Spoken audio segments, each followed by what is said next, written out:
We still do 7 NUFC Matters show a week for free. But if you want to help support NUFC Matters, then there are a few ways of doing it. Hit the like button on each live broadcast and video. This helps the channel grow.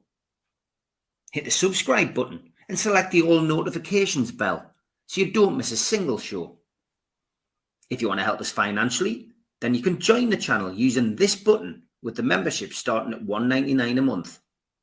Or you can drop us a donation in the chat using a super sticker. We're also looking for sponsors.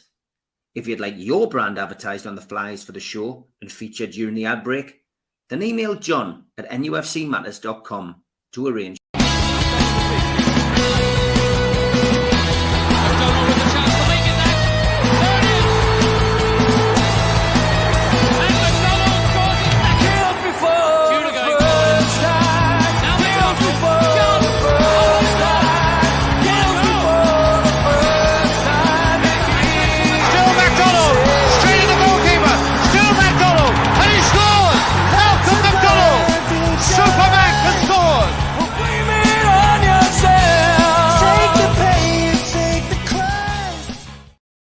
Good evening and welcome to NUFC Matters, and it is a happy new year to Gibbo. How are you, John?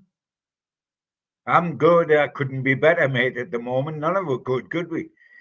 Yeah, all good, mate. And did you have a good Christmas? I did. I had a smashing Christmas. Good New Year. Had my birthday since. Just got back today from a trip away for my birthday. So it's been all celebration. And with Newcastle United, the celebration's going on, of course.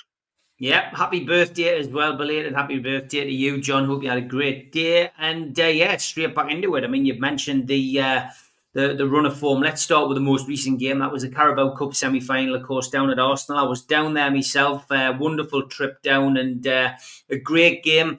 I'd gone for a 1-1 draw on here, but I've got to be honest, when I saw the lineup of the team and I saw Willock was playing, I changed my prediction. West, I was at Arsenal at 2-1, and my mate had a cheeky bet on 2-0 and took Isak and Gordon to score at 23-1, and a nice little bit of money on his way back from London. But happy days, mate. It's half time, of course, in that game, but we've given ourselves a hell of a chance of getting to another Wembley Cup final. Oh, I mean, yes, it is half time, but you would go in half time anytime 2-0 up, wouldn't you? Because you've just got to blank them out the next time. I mean, they've got to score 3. Without, with no reply for them to be at Wembley. I mean, it's unbelievable it got to that score. And what I've been delighted about is we've got 7 wins on the trot in the league and cup, as you well know, Steve. But it's the manner of which we've got 7 wins. We haven't been hanging on. We've gone out early doors in these matches and absolutely bludgeoned sides and been fearless in our attacking play, and have then comfortably set up shop. I mean, when you think about the detail behind 7 successive victories, we've scored 20 goals in those 7 games, Steve.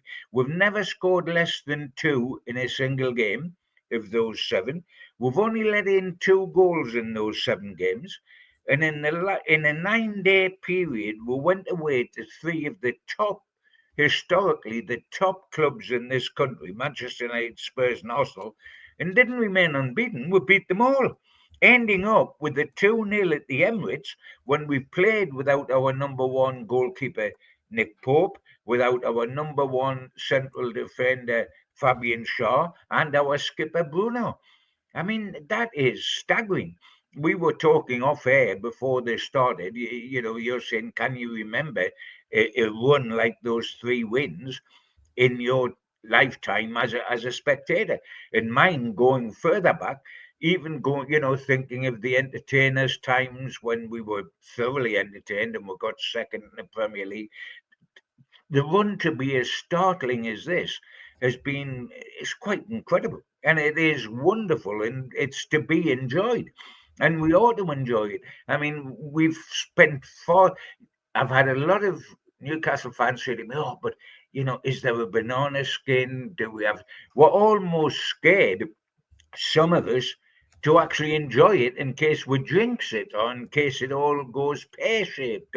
And I'm the exact opposite. Let's enjoy it. We've done so much penance, Steve, over the years, where we've either had bad runs or we're scared to death after a couple of good wins to tempt fate. But let's enjoy this and really enjoy it. I mean, I'm going to pose this question to you, Steve. We've won 7 on the belt. We've now got 3 home games in this coming week, all of which look winnable. Home to Bromley in the Cup, home to Wolves, and home to Bournemouth. Can we make that 10 wins on the trot? And you tell me why not? If we Exactly. I mean, the way we're playing, there's no doubt about it that the confidence is there. The confidence is there, and the support. I bumped into people on Tuesday night who ultimately, I've known home and away for years. You know the way it works as a supporter. Sometimes you recognise the face, but you don't know the names, and you see them on the road, up and down the country at service stations and on the terraces. But I'm bumping into a lot of people who are just literally going, you know what, Steve, we can beat anybody. And that's how people are feeling, John. And when you see Anthony Gordon give an interview after the match and say, as soon as we got into the changing rooms, I genuinely felt that we were going to win the game. And that's confidence, and confidence breeds confidence, and confidence gives you that opportunity to go out and get results like beating Manchester United at Old Trafford, beating Tottenham at their ground, beating Arsenal at the Emirates. It becomes habit, and it's a habit that it's great to get into, and that's where we're at the moment. I mean, someone's asking you here, John. It's probably one for your record books, but I mean, I'm sure you've looked at it because you're still writing. When was the last time we won 7 in a row? I mean, I know we won 7 in a row under Keegan with the 92-93 promotion team. Back in that day, we did 11 straight wins under KK. Is that probably the last time? But in the top flight, you must I was be. going to say, yeah, that was, but as you said, Steve, that was to win promotion. We set that record when we won a derby at Sunderland, if you remember. The next week we're at home. I think it was to Grimsby and got cost.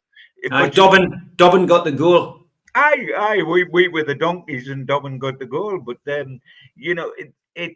was it. Flight down. We're talking here about beating Manchester United, Spurs, and Arsenal away. The game we won before that was Aston Villa at home. Champions Yep. League side, top 4 finish last season. I mean, there's a difference between having a run of 7 games all won and the opposition we've beaten in this 7-game run. It's the opposition we've been facing. And I repeat, we've got 3 games this week: Bromley, Wolves, and Bournemouth. We could finish the week coming up 10 wins out of 10 in the top flight, albeit one of them in the FA Cup against a lower league side, of course. But the run is absolutely incredible. Yes, before anybody jumps on me, my rains on my parade and says, wait a minute, you're taking it for granted, we're going to win the next 3, etc. I know that we still haven't won anything. People haven't got to tell me that since we won in '69 in Budapest.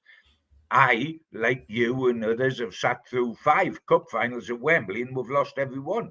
I've sat through us blowing a 12-point lead in the Premier League for the title to Manchester United in the Entertainers League. We still haven't won anything. We haven't won the Carabao Cup yet, and we haven't got into the Champions League yet. And of course, we've got the FA Cup as well. We know that, and that. But this might be the season that's going to change, and let us enjoy. I mean, we've had plenty purgatory days, haven't we, during the Mike Ashley 10.5 years, and before that as well. He wasn't the only flying ointment.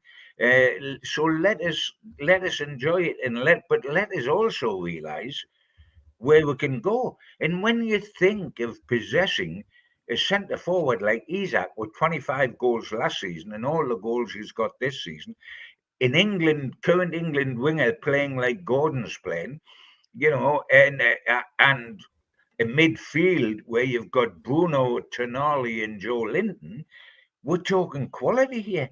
And I mean, Hall looks an absolute nailed on England left back playing out of his skin, playing wonderfully. I mean, even the people that we were suspicious about are suddenly strutting down the sunny side of the street. On the Jacob Murphy is looking like a world beater.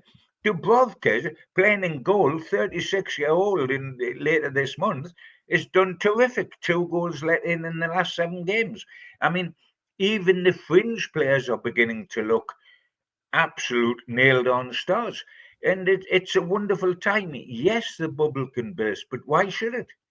I mean, there's no Yeah. reason why it should. Unless injuries ripped us apart, there's no reason why it should. And we've withstood the loss of Pope, the loss of Shaw to a 2-match suspension, the loss of Bruno for Arsenal. We've withstood all that and still continued winning, which is a joy to see. It's a peculiar situation this weekend, and peculiar only in as much, Steve, as to sum it up and say we're on a good run, confidence is sky high, we'll carry that into every game, etc., etc. But the side that goes out against Bromley will be virtually a reserve side, and it should still, I hasten, be more than good enough to beat, with utmost respect to Bromley, a League Two mid-table side. But it's slightly different, isn't it? I mean, the boys that played down at Arsenal will be lucky if one of those starting 11 plays in this match, because it'll be that much change. So it is slightly an unusual feeling about the Bromley game, but the feel-good factor, which will run throughout the club, not just throughout the team, but throughout the club, is fabulous. Yeah, 100%. It's exciting times, no doubt about it. Just going to the manager of the opposition on Tuesday night, Mikel Arteta. He often has a little moan or groan about Newcastle. His latest one, John, is that the ball was the issue on Tuesday night. Yes, What did you make of that, John? well, it was a load of balls, really. The whole, Yeah, wasn't it? I mean, you've got to be truthful. The guy just gets up my nose. I mean, he's like a well-smacked bum, isn't he? He's always got an excuse. Why didn't the ball fly over the bar every time we shot? It only flew over the bar when they shot, didn't it? I mean, we scored 2 goals. The ball seemed perfectly all right, and yes, it must have been the square ball, eh? But I mean, it's a nonsense, isn't it? And he wants to behave himself because he's just making himself look silly.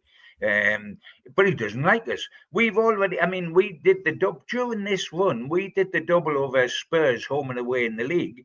I know it's in two different competitions, but we've beaten Arsenal home and away now. We beat them 1-0 in the league up here, and we've now won 2-0 down there. And we had won up here 1-0 previously against them. We've got the jinx on him at the moment, and he doesn't like it. And what a shame. I really feel for the poor lad. I'll go and visit him in the hospital. Yeah, he certainly lost his marbles. Man of the match Tuesday, John. Who did you have penciled in? I mean, I know it's very difficult when you have such a team performance like that. I mean, I thought Dan Burn was outstanding. Tonali was running around putting fires out. Lewis Hall gets better game by game. Anthony Gordon, ploughing his way up and down that flank and getting another goal. Alexander Isak bossing it from start to finish. I mean, it was a great team performance. But if you had to pick one, John, who was your man of the match?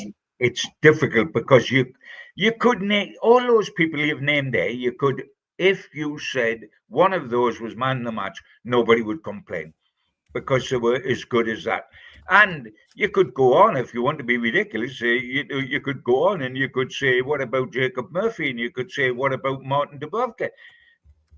2 people we've considered until this recent run to be our backup players on the bench, and they're performing as well as the stars are performing. I mean, it really is very, very difficult. I mean, over the whole season, I think Burn and Hall have been tremendous, um, and have come from nowhere. Burn has proved what we've said on this program time and time again. And I've said in the Chronicle, play him as a centre half. He is a centre half. He's not a left back. Don't be cruel to the lad. Don't get him exposed for the one thing he lacks, which is pace, which is shown when you play left back. He plays centre half and he plays it magnificently well. Hall has just come on leaps and bounds. He is absolutely quality. and the three midfielders, and there was only two of them because we didn't have Bruno. I mean, Tonali going into the centre of midfield has absolutely changed the shape of the team, and for me, has been behind this run of 7 successive wins, is moving Bruno to the right side and playing Tonali centre. It's no good just having him in the midfield played the other way around. It doesn't work the other way around, where you're asking Bruno to sit. He can do that, but he's not quite as disciplined as Tonali. And Tonali, when you take him wider, hasn't his vision is then restricted to what it is when he sits centre. So I mean, we can just go on and on and on. And well, I mean, is there anybody we haven't mentioned? Livramento. I mean, he's absolutely quality. We're going on. We'll go beyond 11, can't we? At the moment, and long may it be that way. I mean, the only thing that ever scares me is injuries, and that's why it's good that we've got Bromley coming up this weekend, because the two people that come out of it with some sort of knocks, which was Botman feeling a groin, which is natural after his long layoff, and Isaac with a hamstring. Goodness gracious me, don't we need to keep them? But we can easily afford to go into the Bromley game without those two boys, and we have to, because we've got Wolves coming up on Wednesday. And in fact, I mean, I was looking, and I know we normally get onto the team later on, but just an interesting aside, having had these wonderful wins and having Wolves coming up so quickly on a Wednesday before Bournemouth on the Saturday, that's a bit unusual for us. I mean, we could go in, Eddie Howe could go in with only one of the starters at Arsenal against Bromley. If he went in with, say, Odysseus, the Greek goalkeeper, back four, Trippier, Shaw, because he missed out at Arsenal, so he could play.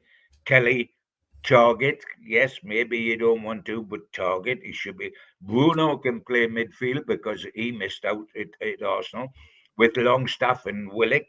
And Almiron, Asula, and Bonds could play up front. Now, that would only be one starter from Arsenal playing against Bromley, and you could take him out and play Lewis Miley there, so you would have no starters. And yet, that team that I've just named there ought, with utmost respect to Bromley, and I have a lot of respect for them. I own Gateshead for a decade and a half, so I love small clubs. Are the lifeblood of football. But if those players I've mentioned there, that 11 ought to be able to beat Bromley, who are mid-table in the League Two in the first season of Football League existence. We should be able to beat them. If any of those can't start against a League Two side, they shouldn't be in a top Premier League club like ours on top wages. So that we should be able to do it. And therefore, you spread the load, but we've got to spread the load. We will protect people like Botman and Isaac because they're very crucial to us. I think we can play in this game people like Bruno and Shaw because they've missed the last one, so they've had a rest. They can play in this cup tie, and then on we go looking at Wolves and Bournemouth. Yeah, I think you're right. I mean, squad rotation is what Newcastle United really need to do moving forward, and we really do need two players in each position, and that comes down to the transfer window, and hopefully being able to secure players in this window and possibly the summer window. Things will look a lot better, and the Isaac situation's interesting. You mentioned him going off. I mean, any updates on that, John? Or we're gonna have to wait until Eddie Howe's press conference tomorrow? Do you think? Well, we needn't wait till the press conference because Eddie, bless him, and he can do anything he likes at the moment. He's not going to tell us anything, is he, about Isaac's injury because he doesn't believe in that. But I mean, I think that's fine. I mean, I'm certain when he came back from Arsenal, he didn't come back and cross the Tyne Bridge. I think he just walked over the water and didn't bother getting his feet wet because that's what he can do at the moment, the way things are going. And Isaac's a worry. And I think it was deliberately pointed out at the press conference afterwards. I think the press conference was as much for um, those above him, Paul Mitchell and the board, as for anybody else when he announced that Isaac come off with a hamstring worry and that we had no backup, which meant we went 5-5 none. as a tactical formation. We played without a striker. I don't think that was a slur on Osula at all, because he's tomorrow's man rather than today's man. I think that was a message upstairs where, because Eddie went on to say, we've got a terrific squad, but it's thin. And what he was actually saying was, we might have won 7 on the trot, but we need to get people in this window, if possible, and certainly in the summer, because we're going to run 3. If we make the Champions League for next year, this squad isn't deep enough for the Champions League. We found that out last time, and we would find it out heavily this time, because the weight on players to play Premier League, League Cup, FA Cup, and the Champions League, you've got to have more depth. And in certain positions, i.e. goalkeeper, because Dubrovka won't be here next season, I would suggest, goalkeeper and right side centre half and centre forward, we've got to get those people in to play in the Champions League, because we've got to have more strength. We can field a fabulous first 11, but you can't play them every single game next season when you're in 4 competitions, which hopefully we will be with Europe. Okay, John. A lot of people asking in the chat about Dubravka. Obviously, went round the pitch in tears on Tuesday night. Certainly, a lot of chatter about him going to Saudi Arabia. What have you heard, John? And is it likely that he'll go out and potentially we might see yet another keeper coming into St James's Park this year in the shape of Trafford? It's an absolutely intriguing situation. It's a situation Newcastle United felt they had covered. And then all of a sudden, and football does this to you, Steve, as we all know down the years, it's just kicked them where the sun doesn't shine. Because what has happened is that they were quite willing to see Dubrovka go to Saudi in January, when Pope was playing for us and we had the Greek boy to sit on the bench. All of a sudden, Pope gets injured, as he did last season. Dubrovka is forced into the team and has performed superbly well. He hasn't let in goals. His confidence has soared. The back 4 trust him, and that shows how much he is. The job he's done for us. The back 4 actually trust him. Now, the situation was that he was under a promise that he's 36 this month. He was under a promise that if he stayed till January, we would let him go to Saudi. It's his last payday. He's obviously not going to be established as Newcastle's number 1 again. His best hope is to be the number 2 and come in with injuries like he's just doing now. It was all agreed that we wouldn't prevent him from having his last payday, because he's been such a great servant to us, and we would sell him to Saudi. All of a sudden now the picture's changed. I would hate to see him go, because we would be vulnerable. There's no question about that, because the Greek boy is what he is. He come in the summer only because of the Elliot Anderson deal, and they needed to get somebody out and cash in. He wasn't the man that was wanted for the first team or even to be cover keeper, because he could have been that all season, and he's not. He's number 3 in the line. He is not looked upon by Eddie as being a potential number 1 at Newcastle. Now Eddie wants Dubrovka to stay. The board in Mitchell, I'm told, want Dubrovka to stay.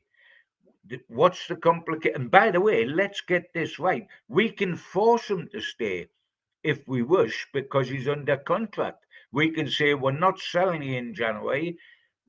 You've got to stay till the summer, and you'll be on a free, and you can do anything you like.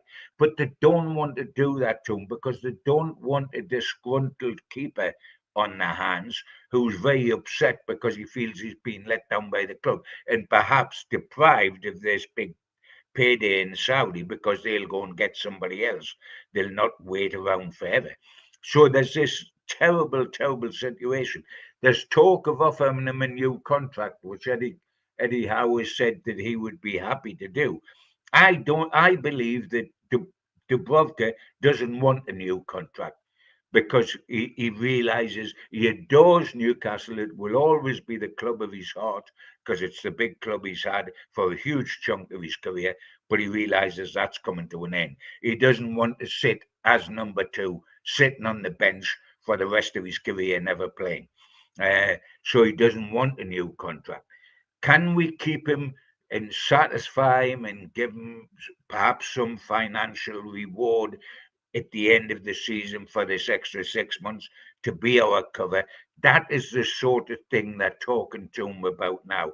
But they're way out of, not out of their depth, but out of their comfort zone because they want him to stay. And as I've said, they can force him to stay, but they don't feel he deserves that treatment of being forced to do something he doesn't want to do. So it's a heck of a problem. Now, one of the compromises, if it can be worked, Steve, is that we sell them on the second last day of the transfer window, just before it closes at the end of January, when Pope is back, and we go with the Greek as the cover keeper. Because while I think Trafford could well come to this club, it'll be the summer, it won't be now. Because Burnley going for promotion won't want to sell him now. It won't happen now. I think he will come in the summer. So can we do sorts of some deal where he goes on the second last day of January, just before the window closes, which gives us another couple of weeks to get Pope fit while he keeps goal for us? But if that was his goodbye at Arsenal, Steve, and he was full of tears and he was more or less thinking it was, who plays in goal on Wednesday against Wolves? That worries me. Yeah. What's your feeling on Dubravka? Would you like him to stay till the end of the window, or would you like to keep him till the end of the season and then let him go on a free? What's your feeling, John? Just you personally. I want him to stay for as long as I can, but I'm being biased and I'm not taking his feelings into it. And the club want to take his feelings into it, and I can understand they do. But my love's Newcastle United, and I want us to be safe and secure. I think he's got to stay until the last day of the transfer window, is the earliest we can allow him to go. And if it becomes a crunch, we've got to get him to stay for the rest of the season, and then he goes on a free. But how close? We don't know how close Pope is to playing again.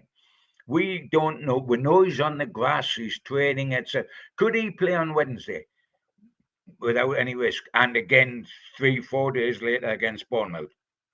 Because if he can't, we shouldn't. I'm not having to go at the Greek.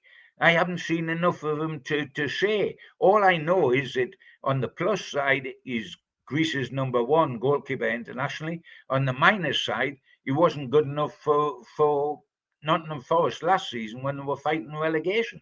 So he doesn't fill me full of confidence as to be our number one goalkeeper who will help confirm us getting into Champions League. I've got to be truthful. I am not convinced of that.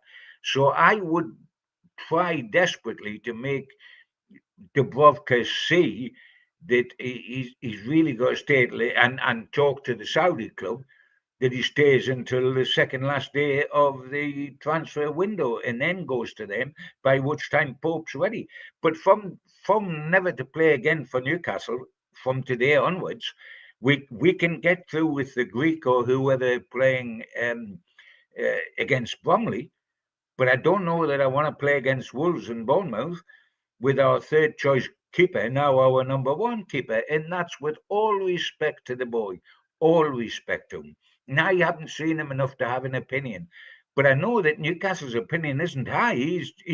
We've spent 20 million on the guy from Forest, which was just paper money and accountants shuffling about things. But he's seen very much by Eddie as our number three keeper.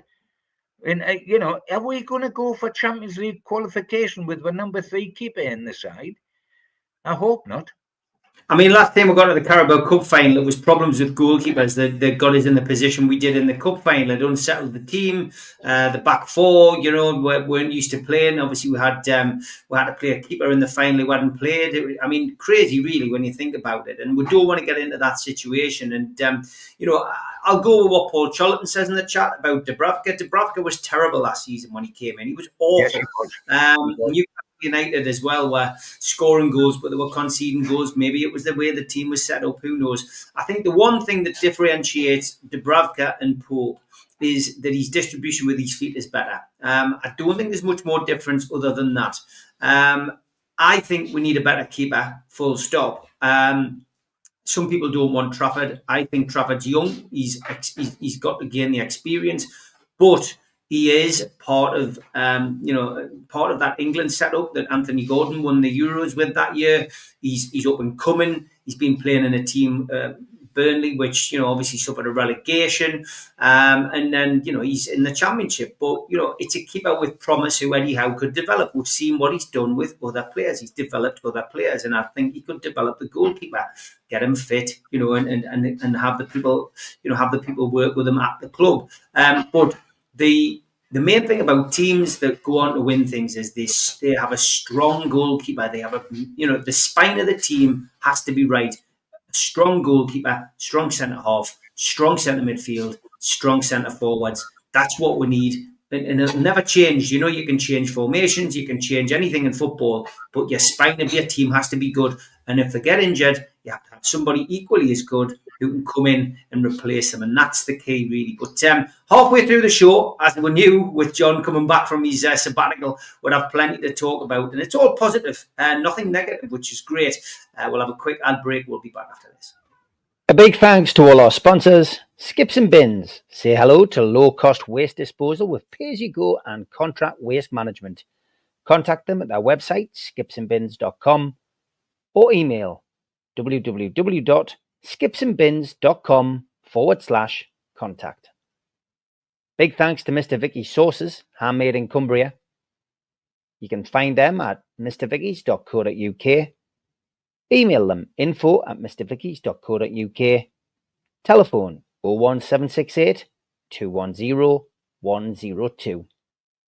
Thanks to our fanzine sponsor, United Group Travel. Travel and Tourism Award winners 2024. 2-crew driver and courier, local family company, 3-star plus quality hotels and no interchanges, all excursions included. Find them at their website, www.unitedgrouptravel.com. Email beverly.ugtl@gmail.com. Telephone 01670 632 460 or mobile 0791 666 4174. A big thanks to Media Arts for all the help with the technical side of things. Their website is media-arts.co.uk. And we're also available as a podcast. You can find us on Sports Social, Podcast Network, iTunes, Spotify, and other podcast providers. If you want to help the channel, then hit the subscribe button. We do 7 shows a week. Hit the thumb up that likes each video, and click share to share to your social media. Some Newcastle United events coming up. An evening with the entertainers, 24th of January 2025. Box office number is 0191 243 1171. Or website, Tyne Theatre and Opera House.uk. An evening with Lee Clark takes place on the 31st of January at the Tyneside Irish Centre. Tickets are available on Voucher or from newcastlelegends.com. An afternoon with Celeste Ferdinand takes place on the 6th of April 2025, 12 p.m. till 4 p.m, and that's at the O2 City Hall in Newcastle. Tickets from www.ticketmaster.co.uk or from Voucher. And did you get a book voucher for Christmas? Then why not buy The Entertainers, 1992 to 1997, Kevin Keegan's Legacy by Will Scott. Priced $18.99, also available from newcastlelegends.com. Stephen Kennedy says, if Dubravka's gone, do we try to bring someone in or buy on loan in January? Do we wait until the summer? This is my worry for January is all the decent keepers will be cup tied for the Carabao Cup if they apply their trades in the UK. And how is it that Eddie and those above him see things so differently? Eddie wants him to stay. Mitchell wants him gone. And he just says, hope you had a canny Christmas and New Year. The results alone should have a big smile on your face. And tell Big Mal we're all asking after him. Ask him if we should buy Chris Wood back. Very funny. And Rob Malton was asking after Mal. Mal's been in touch with both me and Gibbo over Christmas. Still the same, no change, guys. But when there is a change of a more positive nature, we will keep you updated. But yeah, I mean, is there a difference? I mean, is it paper talk, John, between Mitchell and Howe? You know, we see all of this in the headlines. I don't believe the headlines, John, half the time. No. And Eddie Howe has told us on more than one occasion, as Paul Mitchell has, the relationship between the two of them is fine. I think it is. I think what happened initially, everything changed very, very quickly. You had things changing behind the scene. Amanda and her husband going, the director of football going, the balance of power was shifting just that tad. And Eddie Howe famously put a shot across the bows. Remember with that startling interview where he said, things mightn't be the way they were and he mightn't be a happy bunny. I think there was a need to establish a relationship between the pair. An awful lot of work's gone into it. I think at this moment they're singing off the same hymn sheet, but only the transfer windows will prove it to be okay or not okay. The summer more than January, when limited work will be done in January, but the summer will be huge. But I don't think that they're at each other's throats. I don't think they think differently about things. And despite what the gentleman's just said that come along the bottom there, I think Mitchell is backing Howe and Dubravka, that he would want Dubravka to stay at this given time, but neither of them want to rain on Martin's parade at this late stage of his career. I think one of the obvious answers is why we have, as we speak at this moment, 5 goalkeepers in terms of Pope, Dubravka, Odysseus, Ruddy, Gillespie. There's obvious that Newcastle United still believe they need a new number 1 keeper. And all they would say Trafford would come as number 2, or whoever else may come would be number 2. But the whole idea is that he would challenge a number 1 and could take over from Nick Pope at any time. We have to improve that position, and the fact that we have 5 is quite ludicrous, because really we're having John Ruddy and Gillespie just don't come into the thoughts, do they, Steve, of anyone regarding the first team. So they're out of the picture to start with. And it's not nailed on to be certain to be Trafford that comes, but we do need a keeper. And the Liverpool keeper, the Irish kid, might be an alternative, because remember the guy we looked at, the Croatian 6'7" that was playing at Sevilla or somewhere. He signed, didn't he, for Liverpool, and went out on loan for this season. He'll come back in the summer. And the Irish kid is far too good to play is number 3 keeper at Liverpool next season. So there's another alternative. We will do something about the keeper situation. What's happened is the unthinkables happened. In circumstances have suddenly changed, whereby all the great plans to do the right thing by Dubravka but be completely okay ourselves have gone out the window because of the injury situation with Pope.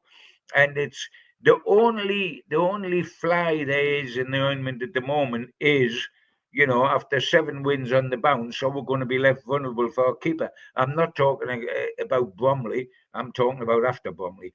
We've got to do the selfish thing and protect the position of the club, because getting Champions League football is far too important to gamble on it. We have just gone, Steve, from being 12th in the Premier League to being 5th. We are in a terrific position to get Champions League football. We cannot gamble on the goalkeeping situation because it is so imperative. Remember, as you mentioned tonight, 2 years ago, we went to the Carabao Cup final, and really deep down in our hearts, we were concerned that our best chance had gone because we didn't have a keeper. Yeah, and therefore I mean, it is ludicrous to think we might, having gone from 12th to 5th and put ourselves right on the rails in the run in for home in a top position to make the Champions League, then put it at risk because Dubrovka's allowed to go and we don't buy another goalkeeper in January. We have got to make certain that we have a real chance in this run in. 100%, mate. I agree with you wholeheartedly on that, and I think I think they'll get it right. I don't think Newcastle are going to make any mistakes in this transfer window. One question from Kurt Johnson. He says, "Do you think we missed a trick by not inserting a buyback clause in Elliot Anderson's sale to Forest?" I mean, me personally, Kurt, I don't. He has done well. Forest are doing well. The bubble doesn't look like it's going to burst at the moment. They seem like they're doing what Leicester did a few seasons back. I'm not saying they're going to win it, Kurt, but funnier things have happened. But I think midfield's one area Newcastle aren't struggling in, certainly in the position that Elliot would play. But they did put a sell-on clause on his contract, Kurt. I think so. Newcastle will make money if the kid gets sold, but I think we've got to get used to this, John. We can't keep everybody. You know what I mean? And you and Mal have discussed it on here. Eddie's always going to say he wants to keep such and such and such and so. I want to keep this player. I want to keep this player. But reality tells you can't. Eventually, Bruno will leave. Isak will leave. Any of these players will leave in the future because football moves on and we'll have new heroes and new people will come in.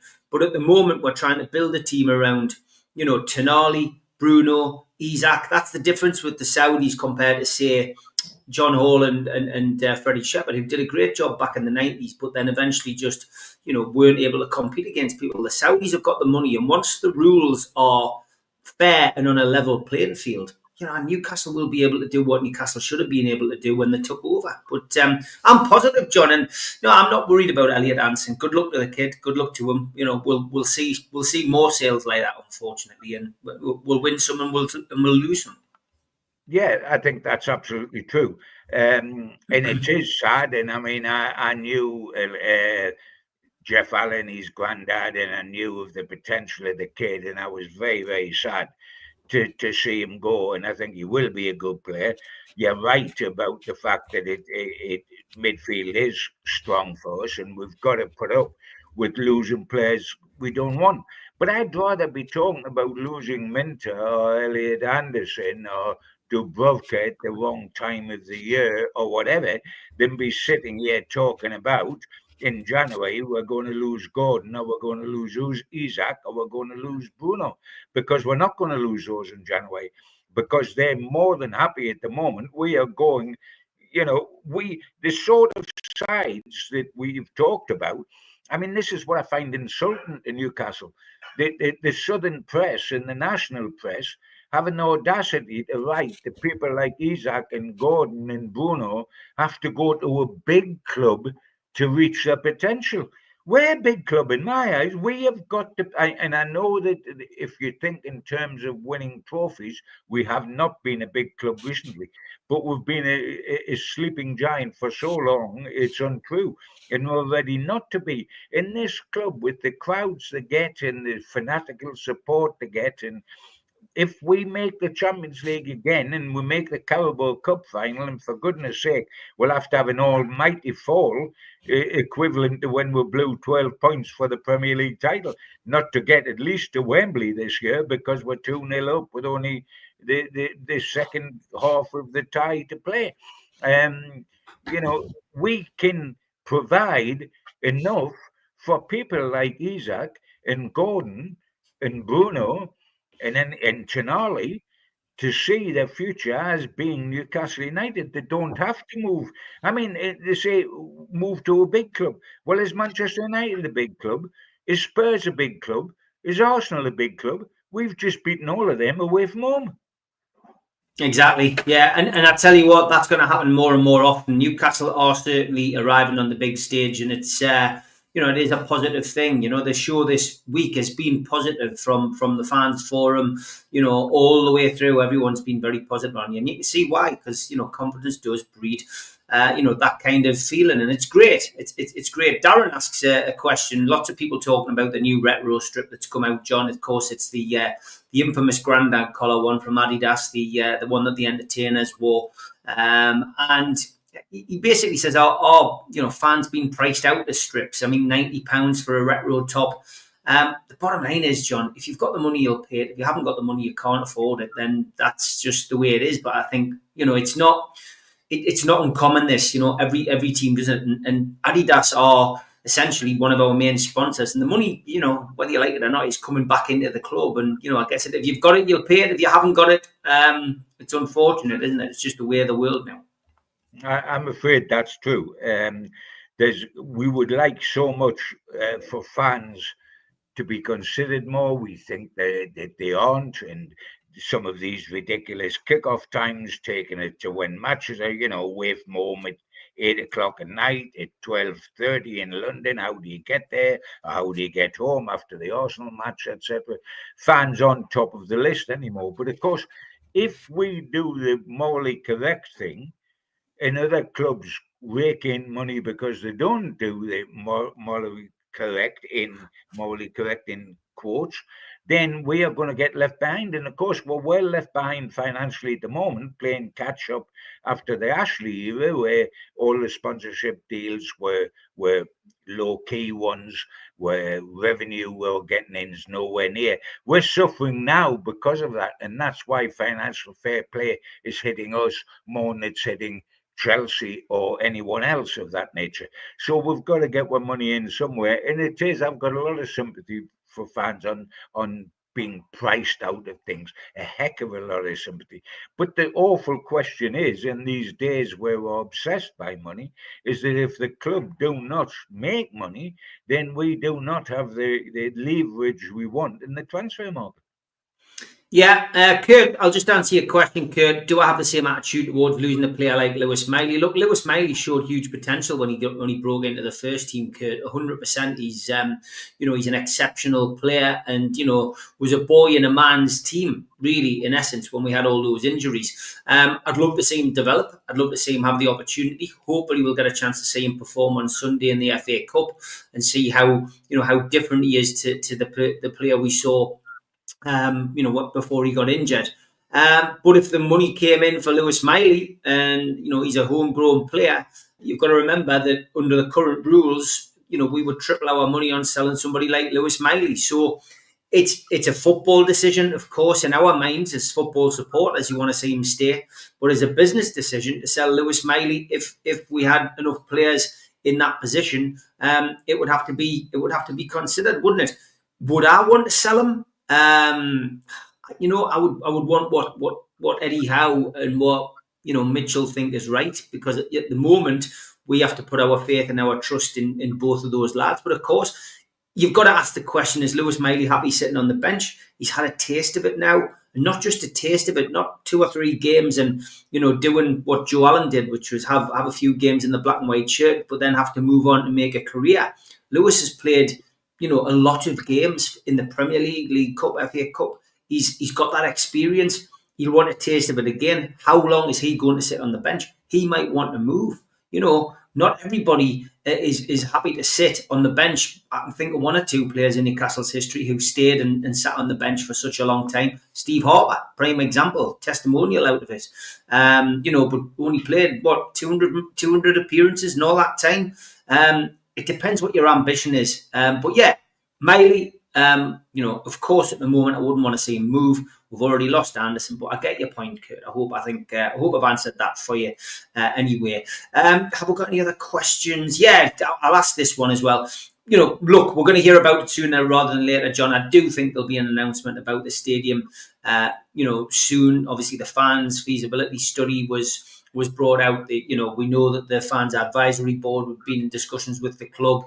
We all, the season ticket holders, got emails out for numerous questionnaires to ask us what we felt. They had the huge meeting at the Stack where we had obviously the board of directors well represented there to talk about it, and everybody was saying a new stadium, as long as potentially as long as it's at Leazes Park. Lots of rumours flying around at the moment about it being at Leazes Park. Talks of various designs, etc. We're going to hear soon. A lot of people are saying, and I've seen one or two people say to me this week, Steve, you were against the new stadium. I've never been against the new stadium. I was asked, would you want a new stadium, or would you build on St James's Park? My answer was always, I would build on St James's Park. I would like to stay at St James's Park because of the sentimentality to it.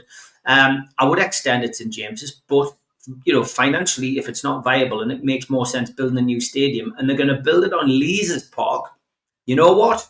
Go for it. I think it's a great idea. They can do what they did at Spurs, which is build it on the back of the Leazes end so it doesn't disrupt our season. We don't have to move anywhere. They can build 3 sides to it, which will ultimately hold the amount of season ticket holders that we've got in the ground at the moment. And then we start the season, with that other stand getting built, and it gets open whenever it gets open. But I think building on Leazes Park will be good, John. What about you? Yeah, I think you've answered it absolutely perfectly. As somebody that loves the history of Newcastle United and is steeped in the history of St James's Park, your natural knee-jerk reaction is, please let us stay where we've been for 132 years, because it's history and it's everything else. But then you look at somewhere like Spurs with the new stadium, and perhaps Arsenal with theirs, and what Liverpool intend to do, and even Everton and whatever, and you suddenly think, whatever happens, we must not get left behind, because we're then again coming to the amount of money that we can bring in with new facilities.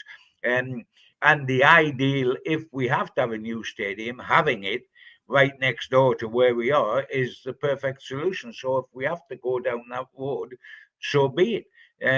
Let's go down the road, but let's not cut off.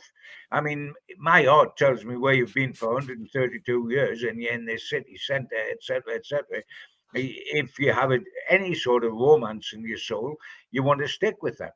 But you've also got to be realistic and not be blinkered and not hold the club back. So I think you summed it up expertly, and I feel exactly the same as that. If we have to leave St James's and we're literally going next door, I'll accept that. Another appointment in the boardroom, Tom announced there earlier on as well. Yeah, they've brought in Jacob Solis to the club's board of directors. It's an announcement, but he's been there quite a long time, Tom. So it's not really a new appointment. He's just come out of the shadows is probably the best way to describe it. But he has been there a long, long time. Roger, thanks for your message. He says a huge well done to the Newcastle team on their brilliant result in the first leg of the Carabao Cup. I've no doubt they'll go on to do just as well in the next match. A huge congratulations to them.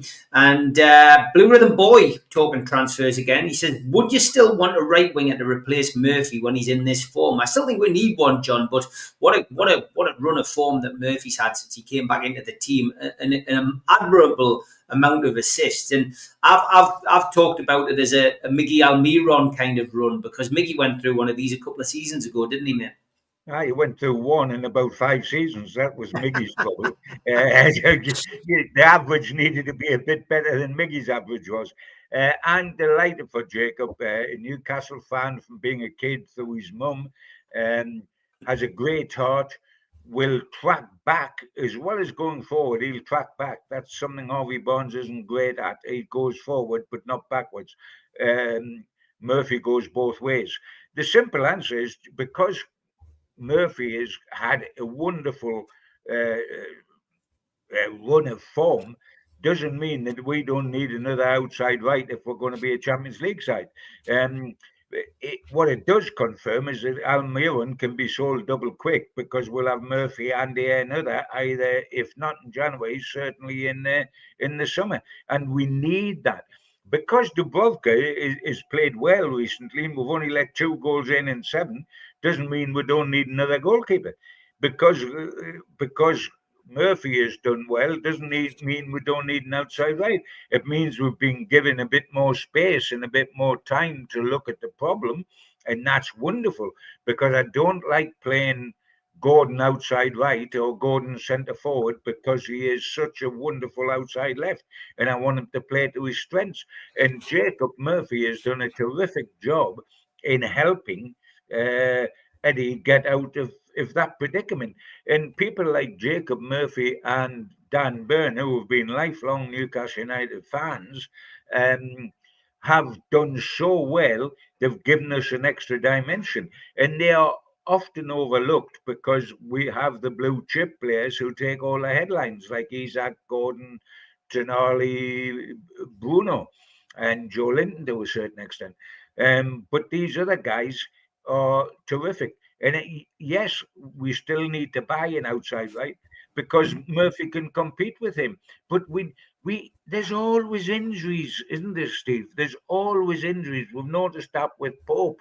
We've had it with other players. We're terrified about it with Isaac. We need two players in two positions. Who's the other player in the other outside right? We haven't got one. Almiron is so far out the door. It's a revolving door. He's come in and out and shake it all about. I mean, he's got to go. He's done terrific, Murphy. But yes, if we are going to be the club we want to be, then we need an outside right because Murphy would be wonderful cover for that man. And if he plays like he's played now, then the other fella's got to fight to get Murphy's shirt. But we need an outside right. We need a right-sided centre half. We need a goalkeeper. We need a centre forward if we are playing in the Champions League next season. I'm not talking about those guys going automatically into the team as first team regulars. I'm talking about them fighting for the place and us having cover in every position. We are not a strong enough squad for the Champions League until we do something about it. But we've got two transfer windows, especially the summer one, to do something about it. Yeah, 100%. Newcastle United, FA Cup action. Don't forget, it is Sunday, not Saturday. It's an easy mistake to make that. It's a 3 o'clock kick-off as well. It is live on BBC iPlayer. Newcastle taking on Bromley at home. The visitors were given 4,900 tickets. Didn't sell that many, so there were tickets made available to Newcastle fans. Those of you who are still looking for tickets. Andy Woodman, of course, former Newcastle United coach, is the manager. They reached the third round for the first time with a 4-3 win at Rochdale and a 2-1 second round success at Solihull Moors. And Newcastle fans' information is very simple. With no replays, ties are settled via extra time if drawn at 90 minutes and penalties if drawn at 120 minutes. Team news, well, we'll find out more from Eddie Howe. Fabian Shaw and Bruno Guimaraes will both be available following suspension. No Nick Pope, Jamal Lascelles, Emil Kraft or Callum Wilson. Big game. We've already talked what would probably do team-wise and what he's going to have to do team-wise. We're going to expect a huge turnaround in players for this game. No VAR in this game. Will Finney's the referee. And the only previous game that he's refereed that nufc.com could find involving Newcastle was a Premier League 2 game against Southampton that finished 1-1 back in 2019. So not seen this ref before. But yeah, it's a difficult one to predict because really this should be out of sight no matter who Newcastle pick. But we know from past history, banana skins are disguised in the shape of teams like this, John. Yeah, they are, but I don't think they are with this current setup. I mean, of course they are. I sat through Hereford. There was Bedford before that. I mean, we all talk about how wonderful a manager Joe Harvey was, and that is absolutely, totally true. But he did have a couple of blemishes in the FA Cup. He lost to Hereford, who were non-league, and he lost to Bedford in his very early days, who were non-league. Eddie Howe, within months of coming here, lost at home to Cambridge, if you remember, Steve. 1-0. That was Kieran Trippier's debut for him. 9 of the players that took part in that match, including a couple, Almiron and Willock, that come off the subs bench, 9 of the players are still with us that played in that game. So they realise what it's like to be turned over at home by a club from below a division. And we can't allow that to happen. But I mean, the field, and it's all right saying our form's been brilliant and all that, but that almost theoretically goes out the window because the people that have produced that form, by and large, aren't going to be on the field on Sunday because they're going to be rested, especially with Wolves coming up so quickly on Wednesday night to follow. There's not a full week after the Bromley game. But I mean, as I've said, if our attitude is spot on, and I'm certain that Eddie and the Mad Dog and Graham Jones will make certain it is, then the quality of players who are our cover players, and you're talking Trippier, you're talking Shaw and Bruno, who probably played because they didn't play in midweek. You're talking Harvey Barnes. You're talking about players with great pedigree, and they ought to be able to beat Bromley. With all utmost respect to Bromley. I mean, the only thing we've got in common with Bromley is that both clubs were founded in exactly the same year. Both clubs are 132-year-old. They were both founded in the same year, but you then look at the different lives we've had. Newcastle have been the top flight champions 4 times, won the FA Cup 6 times, finalists 7 times, and won a European trophy. Bromley, in their 132 years, have won the FA Amateur Cup 3 times, the FA Trophy once. They've come through the pyramid system, only made the National League in 2015, and then at the end of last season, won promotion for the first time in their history to the Football League via the playoffs, winning at Wembley, not doing it automatically. And when they have come to Tyneside to play matches in the past, Steve, they've come up here to play Gateshead at the National Stadium. And in last season, when they won their promotion to the Football League, is recently as April of last season, they came up to Tyneside to play Gateshead at the International Stadium and got beat 2-1. Now, are they going to do any better on Sunday against Newcastle United, whether it's a reserve side or not? By all things sane, and their greatest chance has gone by them not being able to take a draw on an hour and a half and take us down to Bromley. They've got to play extra time and then penalties. So that's a great opportunity gone for them. But with the feel-good factor that's within Newcastle United at the moment, and I know some people say I'm tempting fate, but I don't think there's such a thing as fate. We were tempting fate when we went to Manchester United, Spurs, and Arsenal in 9 days against 3 of the greatest clubs, and we won all of those. So surely we can beat Bromley. I think we'll go to 8 wins out of 8, and I want to go 10 out of 10 by beating Wolves and Bournemouth.